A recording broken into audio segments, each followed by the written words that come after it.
Tormented isolation. Now, I think we all have felt tormented isolation, at least at certain times. Some people feel it all the time. Now, of course, I experienced that because my home base, where I'm recording this, is located 500 meters beneath a live volcano in a secret location. No, I'm just kidding. Actually, I don't feel so much tormented isolation for reasons I will explain in this card, even though I'm strange, obviously, old. But I do have social skills, and even though I'm an extreme introvert, I have many close friends. But depending on this card, on the position of this card, it may indicate that you or someone close to you is in a state of tormented isolation. Solitude can be a powerful and creative zone of possibilities, but in this case, it would be experienced as a form of imprisonment. Although circumstantial factors can play a part, solitary confinement in prison, for example, more often the tormented isolation is the result of neurosis, a lack of social skills, and very especially the ills of modern society. Usually we feel tormented by isolation because we didn't get or aren't getting what we want from others. A key to unlocking the prison of egocentrism is shifting from internal to external considering. Instead of focusing on how we feel, what we want and aren't getting, our loneliness and deprivation, etc., those will all be examples of internal considering, we should shift empathic focus onto others, see how we can help others who feel isolated, and, in general, become more sensitive and aware of what others are feeling and find ways to take compassionate action toward them. Sometimes tormented isolation results from modern society focusing on screens and social media, and it's kind of hard to distinguish in this case between individual poor choices like becoming addicted to screens and the ills of society, since society produces the screens and encourages that. I live in a house where I have my two teenage godsons. Now, they are screenagers. They spend plenty of time on screens, but they're also super social. Luckily for them, they have been brought up well. They have very high social skills. They're good looking, and they're highly popular. But the great increase in the suicide rate of adolescents is thought very reasonably correlates very well with really begins the trend toward greater suicide begins in 2015 when most kids started to have smartphones. Okay, sometimes tormented isolation, as I was saying, can be because of the ills of society, but then those influence individual choices and the loss of social skills. Japan has a cabinet-level minister of loneliness. People report fewer friends, close confidants, and even acquaintances than in the very recent past. Participation in social venues like churches, clubs, organizations, and communities of any kind, even subcultures, has significantly dropped in recent years. It's crucial to be careful where you choose to film the movie of your life. You're far more likely to meet interesting people if you live, for example, as I do, here in Boulder, Colorado, in a college town, than in a backwoods or ghetto. If your tormented isolation is due to deprived social situations, do whatever you can to put yourself out there. Go to events and join organizations and communities that relate to your values and interests, as you'll be more likely to meet people who share your wavelength. So I don't go to play bingo at the Sunset Assisted Living community and stuff because that's not my wavelength. I go to events regardless of the age range of people there, where there are things that are related to my interests or where there are what I call a mutant intensive environment. More about that in a moment. For example, as strange and eccentric as I am, I've always had a wide circle of close friends. Although I'm an aging baby boomer, quite a number of my closest friends are Gen Z. I choose to put myself in what I call mutant intensive social situations. Now, you can see a link to it. You can also find it on the front page of the site to a glossary of ZAP terms where you will find my definition of mutant. I live in a university town, and many of my closest friends are people I've met at the many festivals I go to where I do free dream interpretation and ZAP oracle readings.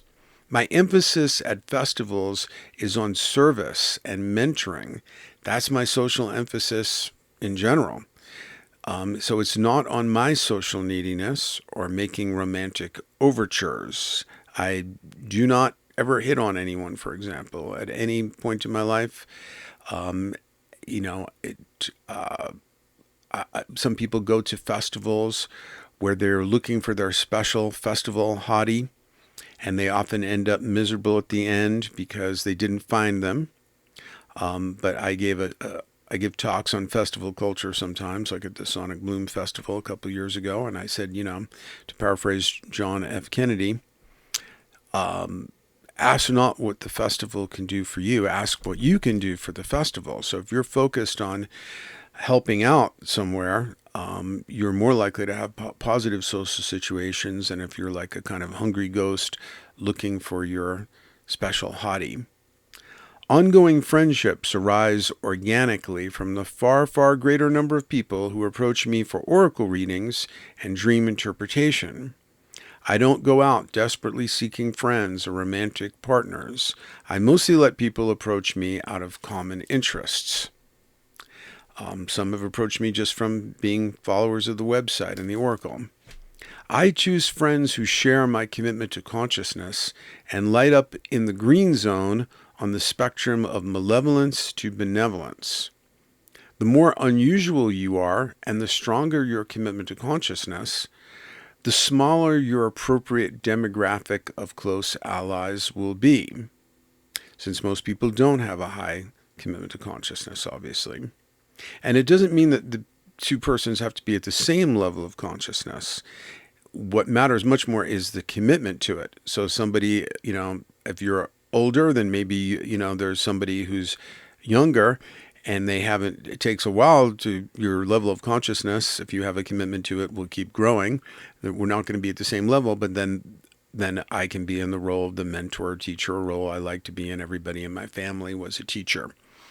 So, but the goal is not to keep them in like a cult leader in a perpetually unequal status, but to get them to equal and exceed you is the real goal of being a mentor. The unfolding content in my own mind is quite interesting for me. Well, I guess I missed something here. On the other hand, so the more unusual you are, the fewer people you have to choose from for appropriate friends, lovers, and so forth. On the other hand, if you are Joe or Jane Sixpack, you can find similar companions almost anywhere, and you will have a far larger demographic. So you can Joe Sixpack, drop him in another trailer park anywhere, and he'll find like the same kind of relationships. But the trade-off is that the relationships you can have, if you have a high commitment to consciousness, in your far more select demographic will be of a far higher quality. But then you may also have to be much more selective about where you go, because Joe Sixpack might find friends at, any Walmart or gas station. But if you're a specialized mutant, then you might have to go to more specialized places. And I think festivals are often a great choice. They have many flaws. I've written a lot about festival culture. You can see my main writing on it is called Incendiary Person in the Desert Carnival Realm. That was about Burning Man, my first Burning Man experience.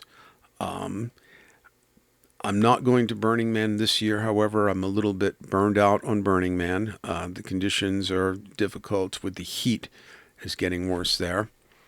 I don't find the Playa dust to be that much of an issue, but It's also that like in a smaller festival, you can see the same faces again and again. And that's a big advantage. Whereas at a giant one like Burning Man, then you see somebody and then they're just lost. It's like seeing somebody on the subway in New York. So even though I'm doing the service, I don't usually get to reconnect with anyone that I might meet there. I might run into some friends I already knew there, but otherwise, you see people once and then they're gone. Unless you're, you know, working at a theme camp. But I think there are many things that Burning Man needs to improve. I think they should air condition center camp and bring back the food and drinks for sale. And then also, I think the name of Burning Man is flawed. I spoke on Burning Man radio when I was last year about doing this. The name is very patriarchal. It's a man, it's burning, which is also the male yang element. So I've been trying to suggest to people that the name be changed to variable temperature they. So if you have any connection to Burning Man, please pass that along. Variable temperature they, much more inclusive name. Okay, I'm joking, but you know, smaller festivals, and like I would find at the Rainbow Gathering in the earlier days when it was smaller. Now it's the national gatherings are remaining small. That there's a much greater feeling of intimacy. So the point is that if you're a very specialized, weird, mutant-like person, as I am, then you are not going to be able to meet the right people just going any old place. You need to find places where there are other mutants. And I often find more friends among the latest generation, the young, because people tend to kind of get less energy, less openness, less imagination as they age. Hopefully that's not the case for me, though I can't say that my energy is improving now that I am 66 years old. There it is. No age denialism here. So you need to find the right places, and that is possible though. And with festivals, it is kind of somewhat like what Hakim Bey called a temporary autonomous zone. People are off their usual schedule. It's always propitious for meeting people when people are living and like doing their thing in the same environment. So you're not just going to like a club meeting for an hour. Everybody's living, or most people are living at the festival. And so it creates more of a total immersion kind of experience. What also helps What also helps keep me from tormented isolation is that I work constantly on my relationship with myself. Sherry Huber wrote a book entitled Be the Person You Want to Find. I am very well entertained in my own company and often prefer seclusion when I can find it. The unfolding content in my own mind is quite interesting for me. So I don't compromise that with company unless it's going to be a high quality interaction and not small talk or aimless hanging out. So this is a very important thing. A lot of people are just there when they're alone. What they're experiencing is what Jung called psychic entropy. These are like looping negative thoughts and stuff like that. I'm more like the movie director inside my mind. I am in control to a large extent of like what I'm choosing to think about, where I want it to go. So I'm changing direction. Okay, that's not, I shouldn't be thinking about that now. Let's think about this. I often emphasize not to do life evaluation thinking on the fly, where people are like having looping thoughts of like, I'm no good. I never get my fair share. I don't do life evaluation unless you're going to like sit in front of your journal and you're in the best possible state of mind. So my mind is not filled with these kind of like negative assessments of my life when I'm in a bad mood or something. It's filled with mostly quite interesting content. And so often I prefer to be by myself. If I'm driving to a festival, it's got to be somebody I really am absolutely love to hang out with to bring them along, because now I can't listen to my audiobooks so much. I can't just, driving can be very hypnotic where I can just like listen to music and like go into my imagination and have inner dialogues and things like that.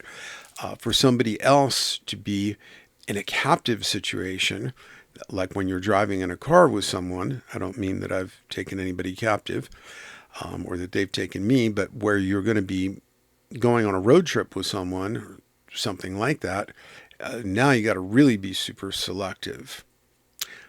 And anyway, the more desperate you are to find wholeness through others, the more people will stay away from you, because they will sense that neediness. They will feel that pull.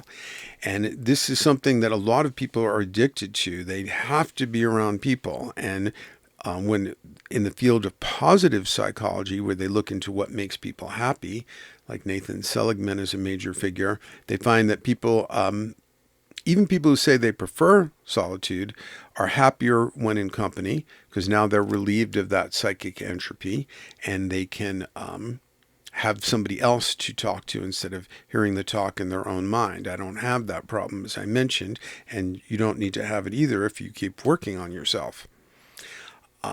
You can see dealing with afflictive thoughts and feelings in my guide to the perplexed interdimensional traveler, which is also a video for specific techniques to clean up that inner world so that you don't have to escape it through other people. But where people report being the happiest, and I can understand this, is being in company at restaurants where you're getting food. You don't have to do the work for the food. And you're with other people, and there's some kind of ambiance and so on. So, but if you experience more inner wholeness and more self-sufficiency, others are more likely to seek you out. You seem more cool, you seem more together, and not so needy. And very especially, you don't want to be like an attention or energy vampire type, or energy sucker, because that is extremely unattractive to other people. So this card emphasizes a twofold path out of tormented isolation. Be the kind of person you want to find, a good friend to yourself, and put yourself out in situations where others share your interests, and then focus on giving them the best value you can offer. And then follow up on this card. It's got a lot of very relevant links to help you deal with tormented isolation.